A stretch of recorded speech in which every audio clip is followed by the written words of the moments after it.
میں ہکا بکا اپنے دیور کی شکل دیکھ رہی تھی۔ وہ کیا کہہ رہا تھا، کس کے بارے میں کہہ رہا تھا؟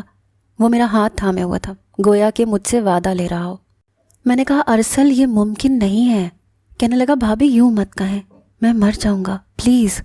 اس نے مجھے نم آنکھوں سے دیکھتے ہوئے میری منت کی تھی، لیکن میں یہ بات کسی صورت نہیں مان سکتی تھی کیونکہ یہ کسی طور بھی درست نہ تھا۔ میں اس وقت شش و پنج میں مبتلا ہو چکی تھی۔ ارسل نے مجھے بڑے عجیب امتحان میں ڈال دیا تھا۔ میں کیسے یہ کر سکتی تھی؟ وہ میرا ہاتھ تھامے رونے لگا، پھوٹ پھوٹ کے رو رہا تھا۔ کہنے لگا بھابھی پلیز انکار مت کریں، میں مر جاؤں گا۔ اس کی بات کچھ ایسی تھی کہ مجھے میرا سانس رکتا ہوا محسوس ہونے لگا۔ میری شادی بالکل انجان لوگوں میں ہو رہی تھی، اسی لیے میں شادی والے دن بہت گھبرائی ہوئی تھی، لیکن یہاں آنے سے پہلے میں جتنی پریشان تھی اب چند لمحوں میں ہی سب سے گھل مل گئی تھی۔ میری ساس اور نندیں مجھ پر جان وار رہی تھیں۔ میں دلہن بنی سجی سوری ان سب کے بیچ بیٹھی اپنے سسرال کی تمام تر رسمیں خوب انجوائے کر رہی تھی۔ میری بڑی نند ہر رسم کے بدلے رضوان سے نیک وصول کر رہی تھی۔ یہاں آنے سے پہلے میرا دل جتنا بے چین تھا اب اتنا ہی خوشیاں گویا میری جھولی میں بھر چکی تھیں۔ رضوان میرے والدین کی پسند تھا۔ وہ ایک پڑھا لکھا اور سمجھدار لڑکا تھا، اسی لیے میں نے رضوان سے شادی کے لیے حامی بھر لی تھی۔ ارسل وہاں کیوں کھڑے ہو، یہاں آؤ، بھابھی سے تو ملو۔ میری ساس دیور کی جانب متوجہ ہوئی جو کب سے سامنے دروازے میں کھڑا ہمیں ہنستا مسکراتا دیکھ رہا تھا۔ میں نے ایک سرسری سی نظر ارسل پہ ڈالی جو مجھے ہی گہری نظروں سے دیکھ رہا تھا۔ اسے یوں خود کو گھورتا پا کر میں نظریں چرا گئی۔ کچھ دیر بعد ارسل چلتا ہوا میرے اور رضوان کے سامنے آ کر بیٹھ گیا اور ایک رسم کا حصہ بنا۔ جب نیک لینے کی باری آئی تو میرے شوہر نے اسے پیسے دینے کے لیے جیب میں ہاتھ ڈالا، مگر ارسل نے کھنکار کر رضوان کی جانب دیکھتے ہوئے منع کر دیا اور بولا بھائی میں تو اپنی بھابھی جان سے نیک وصول کروں گا، بھائی مجھے آپ سے کچھ نہیں چاہیے۔ رضوان نے اپنا بٹوا میرے ہاتھ میں تھما دیا، لیکن ارسل نے مجھ سے پیسے نہیں مانگے تھے۔ مجھ سے کہنے لگا کیا آپ مجھے وہ دیں گی جو میں چاہتا ہوں؟ ارسل کا ایک دم سے اتنا بے تکلفانہ انداز دیکھ کر میں حیران ہوئی۔ نہ جانے مجھے ایسا کیوں لگا کہ اگر میں نے ہاں کر دی تو وہ مجھ سے کتنی ہی قیمتی چیز مانگ لے گا۔ بہرحال میں نے ہاں میں سر ہلایا تو میرا دیور معنی خیز انداز میں مسکرایا اور بولا سوچ لیں بھابھی، آپ کو کسی بھی قیمت پر مکرنے نہیں دوں گا، لیکن آپ سے ابھی نہیں مانگوں گا۔ بھابھی میری نیک بہت نایاب ہے، وہ سب کے سامنے مانگی تو نظر لگ جائے گی، اکیلے میں آپ سے مانگوں گا، بلکہ ہر صورت آپ سے لوں گا۔ ارسل کے لہجے میں بلا کا اعتماد تھا کہ میرا دل ذرا سا گھبرایا بھی تھا کہ ایسا بھی کیا مانگے گا۔ پھر وہ ایک گہری مسکراہٹ اچھالتا ہوا وہاں سے جا چکا تھا۔ میں یک ٹک رضوان کی جانب دیکھنے لگی۔ ان کے چہرے پر بھی ضبط کے آثار تھے، مگر مجھے خود کو دیکھتا پا کر وہ فوراً ہنس کر کہنے لگے تم برا مت منانا فروا، اس کا انداز ہی ایسا ہے، ہم سب کا بے حد لاڈلا ہے نا اس لیے۔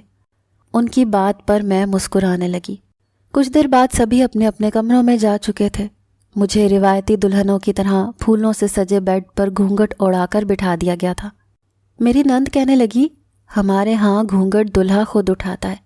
یہ کہہ کر وہ کمرے سے جانے سے پہلے کہنے لگی میں ابھی رضوان کو بھیجتی ہوں۔ میں تھوڑی بہت کنفیوز ہو رہی تھی، تبھی کمرے کا دروازہ اپنی مخصوص آواز کے ساتھ کھلا اور کمرے میں کوئی داخل ہوا۔ میرا دل تیزی سے دھڑکنے لگا۔ یقیناً اس وقت رضوان ہی ہو سکتے تھے۔ وہ آہستہ آہستہ چلتے میرے قریب آئے اور چند لمحے کھڑے رہ کر دیکھنے کے بعد میرے پاس آئے۔ میں سر جھکائے بیٹھی شرما رہی تھی، ایک بار بھی نظریں اٹھا کر یہ دیکھنے کی زحمت نہیں کی کہ آنے والا میرا شوہر رضوان ہی ہے یا کوئی اور۔ انہوں نے میرے پاس کھڑے ہو کر اچانک سے اپنے دونوں ہاتھ میرے گھونگھٹ کی جانب بڑھائے اور میرا گھونگھٹ پیچھے گرا دیا۔ مجھے دھچکا سا لگا تھا، آخر اس طرح کون اپنی دلہن کی منہ دکھائی کرتا ہے۔ میں نے اداس نظروں سے جب چہرے کی جانب دیکھا تو میں اچھل کر بستر پر ہی دور ہٹی تھی۔ وہ رضوان تو نہیں تھے، وہ تو ارسل تھا جو مجھے یوں بوکھلایا ہوا دیکھ کر اب کہے لگا رہا تھا کیا ہوا بھابھی، ڈر کیوں گئی؟ آپ کو لگا تھا کہ بھائی آئے ہیں؟ وہ مسلسل ہنس رہا تھا۔ میں خجل سی ہو گئی، بھلا یہ کوئی وقت تھا اس قسم کے مذاق کا؟ اور پھر بولا میرا بھی بڑا ارمان تھا کہ کسی دلہن کا گھونگھٹ اٹھاؤں، مگر دیکھیے اٹھایا بھی تو کس کا، اپنے بھائی کی بیوی کا۔ وہ ایک آنکھ مینچ کر دوبارہ ہنس دیا۔ میرے چہرے پر اب حیا کی جگہ غصے نے لے لی تھی۔ آخر یہ کون سا طریقہ تھا کیا ایک دیور کو زیب دیتا ہے کہ وہ اپنی بھابھی کے ساتھ ایسا مذاق کرے؟ وہ کوئی چھوٹا بچہ نہیں تھا، 20-22 سال کا ایک خوش شکل نوجوان تھا۔ اس کی عمر تقریباً میرے برابر ہی تھی۔ میرے چہرے پر ناگواری ارسل سے چھپی نہیں رہی۔ وہ فوراً سنجیدہ ہوا اور بولا، بھابھی مجھے نیک چاہیے۔ وہ جس انداز میں بولا میرے تو پسینے چھٹ گئے۔ آخر کہنا کیا چاہتا تھا؟ رات کے اس پہر اسے مجھ سے کون سا نیک چاہیے تھا، وہ بھی اس بند کمرے میں؟ میں ہڑبڑا کر بولی کہ جا کر اپنے بھائی سے لے لیں، مجھے نہیں پتا۔ میری بات ابھی جاری تھی کہ رضوان کمرے میں داخل ہو گیا اور مجھے اور ارسل کو یوں دیکھ کر کچھ پل کے لیے وہ ہمیں دیکھتے رہ گئے اور پھر چلتے ہوئے ارسل کے قریب آ گئے۔ ارسل رضوان کو دیکھ کر معمولی سا بہانہ بنا کر فوراً کمرے سے جا چکا تھا۔ رضوان اب میری جانب متوجہ ہوئے۔ میں یوں ہی بغیر گھونگھٹ ڈالے بیٹھی تھی جب وہ میرے سامنے بیٹھے اور بولے، فروا، میرا خیال تھا کہ تم گھونگھٹ اوڑھ کر بیٹھی ہوگی اور میں بڑی اپنائیت سے تمہاری منہ دکھائی کی رسم کروں گا۔ رضوان کے چہرے پر جیسے اداسی چھائی تھی۔ میں نے نظریں پھیر کر ان کی جانب دیکھا اور بولی کہ میرا بھی یہی خیال تھا، مگر آپ سے پہلے آپ کا بھائی کمرے میں آ گیا۔ میرا لہجہ کافی ناراضگی سے بھرا تھا۔ میں بری طرح بدمزہ ہوئی تھی۔ یہ رات جو ایک دلہن کے لیے ایک حسین خواب جیسی ہوتی ہے، میں نے بھی کئی خواب سجا رکھے تھے، مگر سب کچھ ملیا میٹ ہو چکا تھا۔ رضوان میرا ہاتھ تھام کر مجھ سے کئی باتیں کر رہے تھے، مگر میں تو اپنے خیالوں میں کہیں اور ہی پہنچ چکی تھی۔ نہ جانے ارسل کیا مانگے گا مجھ سے۔ اس کا لہجہ اور طرز دیکھ کر مجھے کچھ شک گزرا تھا، مگر میں پہلے ہی دن اپنے سسرال والوں کے لیے غلط نتیجے نہیں اخذ کرنا چاہتی تھی۔ مجھے سوچ میں گم دیکھ کر رضوان میری جانب بغور دیکھتے ہوئے بولے، کیا ہوا فروا؟ میں تم سے نہ جانے کتنی باتیں کر چکا ہوں، مگر تم ہو کہ پتہ نہیں کن خیالوں میں گم بیٹھی ہو۔ رضوان کے الفاظ پر میں چونکی تھی۔ میں سٹ پٹا کر بولی کہ ایسا کچھ نہیں ہے، میں آپ کی باتیں سن رہی ہوں، مگر شاید اب بہت دیر ہو چکی تھی۔ رضوان نے سنجیدگی سے مجھ سے چند باتیں کی اور پھر چینج کرنے چلے گئے۔ پہلی ہی رات شوہر کی ناراضگی اور دیور کی اس قدر بے تکلفی مجھے کئی بے چینیوں میں الجھا چکی تھی۔ اگلی صبح میرے لیے میری نئی زندگی کی شروعات کے طور پر ابھری تھی۔ میں اپنے ولیمے کے فنکشن کے لیے تیار بیٹھی تھی، تبھی زور سے دروازہ کھلا۔ میں چونک کر پیچھے دیکھنے لگی، مگر میری حیرت خوشی میں تبدیل ہو چکی تھی۔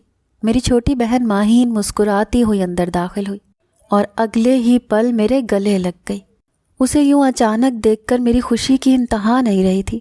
وہ میرج ہال میں جانے کے بجائے سیدھا میرے پاس آ گئی تھی۔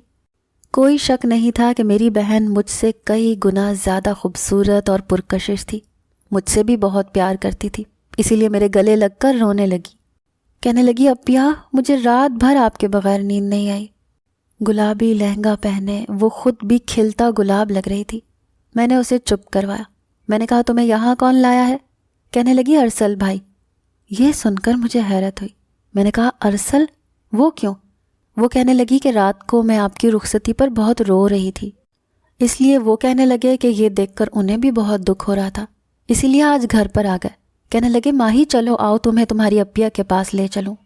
امی نے بھی اجازت دے دی۔ وہ اچھے ہیں اپیا، انہوں نے مجھے آئس کریم بھی کھلائی ہے۔ وہ خوش ہو کر بتانے لگی۔ مجھے بھی یہ بات اتنی بری نہیں لگی، کیونکہ ماہین میری رخصتی پر واقعی ہچکیوں سے رو رہی تھی۔ ولیمے کی تقریب شروع ہو چکی تھی۔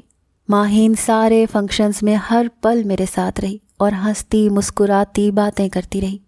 میں نے نوٹ کیا تھا کہ ارسل کی نظریں مسلسل ماہین کا تعاقب کر رہی ہیں۔ اس نے اس پوری تقریب میں ایک بار بھی ماہین سے نظریں نہیں ہٹائی تھیں۔ یہ صرف ایک اتفاق تھا یا حقیقت، میں سمجھ نہ سکی۔ مجھے لگا شاید وہ اسے چھوٹی بہن کی حیثیت سے دیکھ رہا ہے۔ وہ مجھے بھی بڑے غور سے دیکھ رہا تھا۔ ماہین میرے ہی پاس بیٹھی تھی جب وہ بڑے بے تکلفانہ انداز سے ماہین کے ساتھ بیٹھ گیا اور اس کے کندھے پر اپنا ہاتھ بھی رکھ لیا۔ نہ جانے کیوں لیکن میرے دل کو کچھ ہوا تھا۔ چونک تو ماہین بھی گئی تھی، پھر اس نے اپنا چہرہ ماہین کے چہرے کے قریب کیا اور بولا، کیوں میری چھوٹی دنیا، آج بھی تمہیں اپنے گھر لے جاؤں، ورنہ بھابھی کی یاد میں رات بھر آنسو بہاتی رہو گی، اور یہ سوچ سوچ کر مجھے بھی رات بھر نیند نہیں آئے گی۔ وہ بڑے لاڈ سے ماہین سے باتیں کر رہا تھا۔ ماہین مسکرانے لگی۔ میں نے سوچا کہ شاید وہ اسے چھوٹی بہن سمجھ کر تنگ کر رہا ہے۔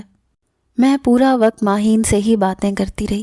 نہ جانے کیوں لیکن مجھے رضوان کچھ اکھڑے اکھڑے سے لگ رہے تھے۔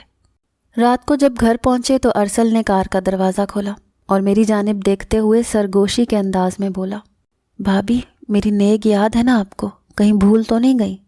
اس کی بات پر میں نے اسے سوالیہ نظروں سے دیکھا اور بولی کہ ضرور، آپ کو جو نیک چاہیے آپ بتائیں، میں دینے کی ہر ممکن کوشش کروں گی۔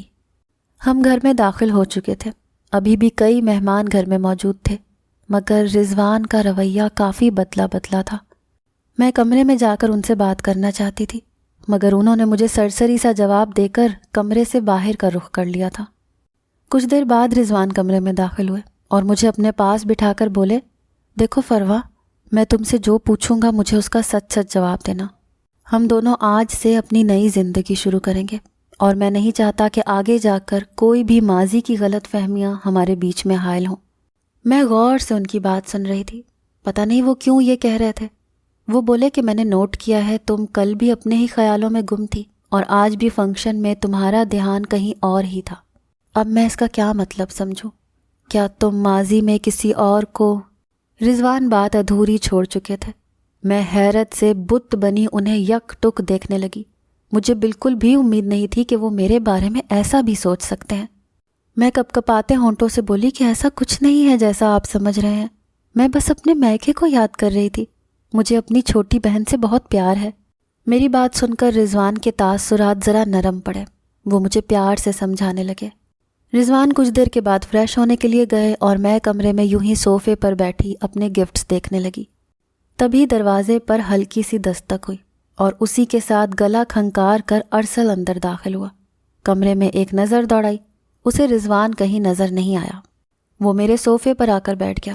میں جانتی تھی آج وہ پھر نیک کی ہی مانگ کرے گا۔ میرا اندازہ سچ نکلا۔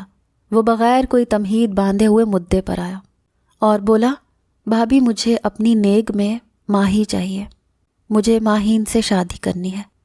اس کا سیدھا سادھا انداز مجھے اچھلنے پر مجبور کر چکا تھا۔ میں بھونچکا کر دور ہٹی۔ یہ سنتے ہی میرے تو تن بدن میں آگ سی لگ گئی تھی۔ تمہارا دماغ تو ٹھکانے پر ہے ارسل، تم ہوش میں تو ہو؟ میں بپھر کر بلند آواز میں بولی تھی۔ میں یہ بات تصور میں بھی نہیں سوچ سکتی تھی جو وہ کہہ رہا تھا۔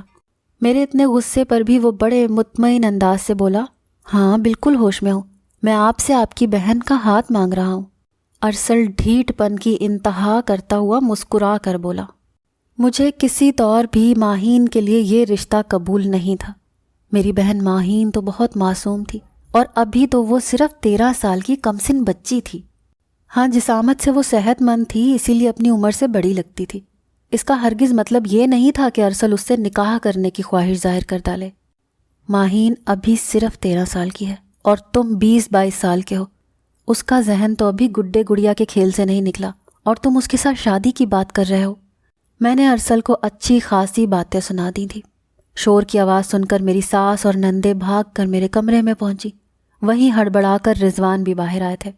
کیا ہو گیا بہو، ایسا کیا کہہ دیا میرے بیٹے نے جو تم اس سے اس لہجے میں بات کر رہی ہو؟ ساس کا انداز کافی سخت تھا۔ وہ ارسل کا بازو پکڑے کھڑی مجھے ملامتی نظروں سے دیکھ رہی تھی۔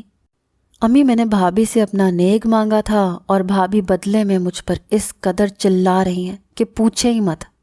ارسل کسی معصوم بچے کی طرح جواب دے کر بولا۔ مجھے اس کی اس حرکت پر اس پل شدید غصہ آیا تھا۔ میں تو سوچ بھی نہیں سکتی تھی کہ یہ شخص میری بہن پر اس قدر بری نظر رکھ سکتا ہے۔ ساس نے میری جانب سخت نظروں سے دیکھا۔ وہ کچھ کہتی اس سے پہلے ہی میں غصے سے بولی کہ ارسل سے پوچھے تو صحیح کہ آخر یہ مجھ سے کیا مانگ رہا تھا۔ یہ مجھے کہہ رہا ہے کہ میں اپنی بہن ماہین کا رشتہ اس کے لیے مانگوں۔ میرا جواب سن کر سب کو سانپ سونگ گیا۔ کچھ لمحوں کے بعد ساس نے ارسل کو گھور کر دیکھا۔ وہ کہنے لگا، مجھے ماہی پسند ہے، میں اسی سے شادی کروں گا۔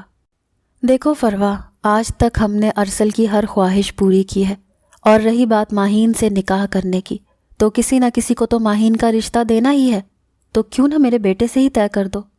ساس کی بات مجھے مزید پریشان کر چکی تھی۔ میں نے فوراً کہہ دیا کہ وہ ابھی بہت چھوٹی ہے، میرے گھر والے کبھی نہیں مانیں گے۔ میرا جواب سن کر ارسل میری ساس سے کہنے لگا، میں نے کبھی اپنی چیزوں کے لیے انتظار نہیں کیا، مجھے ماہی چاہیے اور ہر حال میں چاہیے۔ یہ کہہ کر وہ غصے سے وہاں سے چلا گیا۔ اگلے کئی روز تک ارسل گھر نہیں آیا تھا۔ ڈھکے چھپے لفظوں میں میری ساس اور نند مجھے اس کا قصوروار ٹھہرانے لگی۔ آخر کو ارسل ان کا چھوٹا اور لاڈلا بیٹا تھا جسے ان سب نے بگاڑ رکھا تھا۔ میری ساس ایک دفعہ میرے میکے بھی گئیں اور ڈھکے چھپے لفظوں میں ماہین کو ارسل کے لیے مانگا، مگر میرے والدین نے صاف انکار کر دیا۔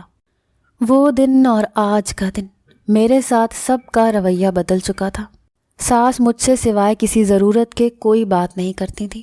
ارسل کو جب بھی موقع ملتا وہ کوئی نہ کوئی ایسی بات کر دیتا جس سے مجھے چڑ ہوتی تھی۔ میں کچن میں کام کر رہی ہوتی تو وہ وہاں آ جاتا، میں برتن دھو رہی ہوتی تو شیلف پر کھڑا مجھے دیکھنے لگتا، کہتا آپ کو میری ضد کا اندازہ نہیں ہے بھابھی، میں اپنی ضد کے لیے کسی بھی حد سے گزر سکتا ہوں۔ یہ کہہ کر وہ کچن سے باہر چلا گیا۔ گھر میں کوئی بھی مجھ سے ٹھیک سے بات نہیں کرتا تھا، صرف رضوان ہی تھے جن کا رویہ میرے ساتھ ٹھیک تھا۔ آہستہ آہستہ وقت گزرتا گیا، لیکن ایک دن جو کچھ ہوا وہ ہمارے لیے قیامت سے کم نہ تھا۔ دوپہر کے وقت مجھے میری امی کا فون آیا۔ وہ بے تحاشا رو رہی تھیں، ان سے ٹھیک سے بات تک نہیں ہو رہی تھی، بار بار ماہین ہی کہے جا رہی تھی۔ میرا تو دل یوں تھا کہ ڈوب جائے گا۔ میں نے کہا امی کیا ہوا ہے ماہین کو؟ کہنے لگی وہ ابھی تک اسکول سے واپس گھر نہیں آئی، دوپہر کے 3 بج رہے تھے اور وہ گھر نہیں آئی تھی۔ یہ سن کر تو میرا دل بھی بیٹھنے لگا تھا، میری بہن ابھی تک گھر کیوں نہیں پہنچی تھی؟ میں نے اپنی ساس کو یہ بات بتائی تو وہ بھی سن کر پریشان ہو گئی۔ رضوان اپنی جاب پر چلے گئے تھے اور ارسل یونیورسٹی میں تھا۔ میری ساس نے مجھے روتے ہوئے دیکھا تو فوراً سے مجھے میکے لے گئی۔ رضوان اور ارسل بھی یہ خبر سن کر وہیں پہنچ گئے۔ میرے والد اور بھائی بے حد پریشان تھے، یہی سوچ رہے تھے کہ وہ کہاں جا سکتی ہے۔ کچھ ہی دیر میں ماہین کی چند دوستیں بھی گھر آ گئیں جنہوں نے بڑی عجیب خبر سنائی جسے سن کر ہمارے ہوش ہی اڑ گئے تھے۔ اس کی دوستوں نے کہا کہ چھٹی کے وقت وہ ان سب کے ساتھ ہی اسکول سے باہر نکلی تھی، لیکن پھر اس کے موبائل پر کسی کی کال آنے لگی۔ وہ بات کرنے کے لیے سڑک کے کنارے پر رک گئی اور وہ لڑکیاں کچھ آگے بڑھ گئیں۔ ماہین فون پر بات کر ہی رہی تھی کہ سامنے سے ایک گاڑی آ کر رکی۔ گاڑی کا پچھلا دروازہ کھلا اور کسی نے ماہین کو اندر کھینچ لیا۔ یہ دیکھ کر وہ لڑکیاں ڈر گئیں۔ وہ گلی سنسان سی تھی۔ وہ گاڑی تیزی سے آگے بڑھ گئی اور چلی گئی۔ یہ سن کر ہم سب ہی سوچ میں پڑ گئے تھے کہ اسے کوئی کیوں اغوا کر سکتا ہے؟ ہماری تو کسی سے کوئی دشمنی بھی نہیں تھی۔ میری ماں کو بار بار غشی ہونے لگی۔ میرے بھائی اور میرے والد تو ماہین کو ڈھونڈنے کی ہر ممکن کوشش کر کے ناکام واپس لوٹ آئے تھے۔ میرے والد اور بھائی کہنے لگے کہ اگر اسے اغوا کیا ہوتا تو ہمیں پیسوں کے مطالبے کے لیے فون آتا۔ شام سے رات ہونے لگی تھی۔ میرا پہلا شک اپنے دیور پر گیا تھا۔ وہ ابھی بھی کسی سے فون پر بات کر رہا تھا، چہرے کی ہوائیاں اڑی ہوئی تھیں، بار بار نہ جانے کس کو نمبر ملا رہا تھا۔ سب ہی صدمے سے دوچار تھے۔ میں تیز تیز قدم اٹھاتی ہوئی اپنے دیور کے پاس آ گئی۔ میں نے غصے سے اس کا گریبان پکڑ لیا اور اسے اس زور سے جھنجھوڑا کہ اس کی شرٹ کے بٹن ٹوٹ گئے۔ میں نے کہا بتاؤ میری بہن کہاں ہے؟ تم بھی اس سے شادی کے لیے ضد کیے بیٹھے تھے، تم نے ہی یہ اوچھی حرکت کی ہے۔ وہ مجھے حیران ہو کر دیکھ رہا تھا، کہنے لگا میں نے ایسا کچھ نہیں کیا، میں ایسا بھی گھٹیا انسان نہیں ہوں جو یہ سب کچھ کروں گا۔ ٹھیک ہے میں ماہی سے شادی کرنا چاہتا تھا، لیکن باخدا میں نے ایسا کچھ نہیں کیا۔ میں نے اسے مارنا شروع کر دیا، مجھے اس کی کسی بات پر اعتبار نہیں تھا۔ میں نے کہا تم جھوٹ بول رہے ہو، بتاؤ میری بہن کہاں ہے ورنہ میں تمہیں جان سے مار ڈالوں گی۔ میری ہذیانی سی کیفیت دیکھ کر رضوان میرے پاس آ کر میرے ہاتھ سے ارسل کا گریبان چھڑوانے لگے۔ میری ساس یہ سب کچھ دیکھ کر اشتعال میں آ گئی، کہنے لگی میرا بیٹا تمہاری بہن کی بازیابی کے لیے اپنے تعلق والوں سے بات کر رہا تھا کہ تمہاری بہن مل سکے، اور ایک تم ہو کہ میرے ہی بیٹے پر الزام تراشی کر رہی ہو۔ اب ہمیں یہاں پر 1 منٹ نہیں رکنا، چلو ارسل یہاں سے۔ میرا دیور اور ساس وہاں سے چلے گئے، لیکن رضوان میرے پاس ہی رکے تھے۔